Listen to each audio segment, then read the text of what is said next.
car was absolutely flying to get away from state police. Investigators believe the driver slammed into that building at more than 100 miles per hour.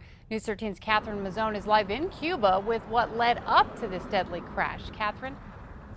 I'm just about 4 miles into town, right on Highway 550, where police say a driver was speeding southbound in this direction when he came to this stretch of road and just could not make the turn.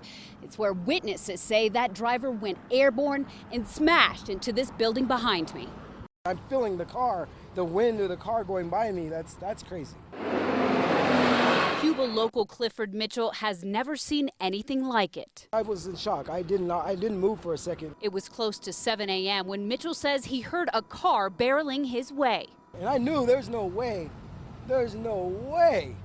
he was going to make it through this corner. He slid, he hits the curb, he goes airborne. You see those rocks right there? The car didn't even hit those rocks. That's how the car was in the air, goes into the building. Boom. Mitchell says he rushed towards the cloud of dust and into the building. The car was so crushed you couldn't see if there was even anyone else in there. He called 911, but before someone could pick up the phone, he says state police were already on scene. The officer got out.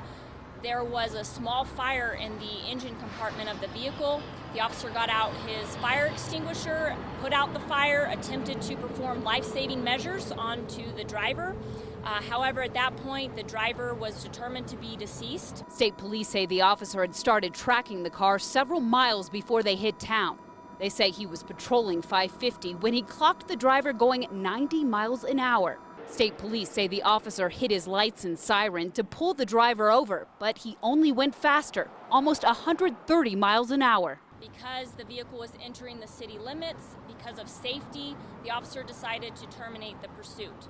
The officer backed down, turned off his lights, started driving into the city limits of Cuba, and then noticed a big cloud of dust. The car ended up lodged in this church right in the middle of town. Luckily, no one was inside New Life Christian Center, and no one else was injured in the crash.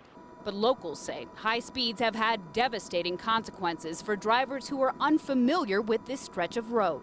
Second accident within a month or so that this church has been hit. Despite the chase ending just moments before the crash, New Mexico State Police say the officer did everything right. The officer terminated the pursuit when it appeared to be possible safety concern.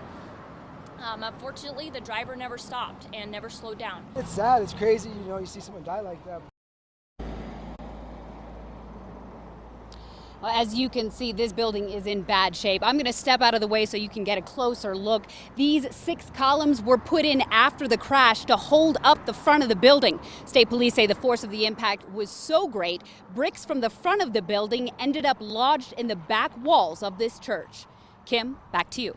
Okay, thanks, Catherine. Now, state police say they have yet to identify the driver, but say he had a Colorado license plate. They also found what appeared to be medical marijuana in the car, but they will have to test it to be sure.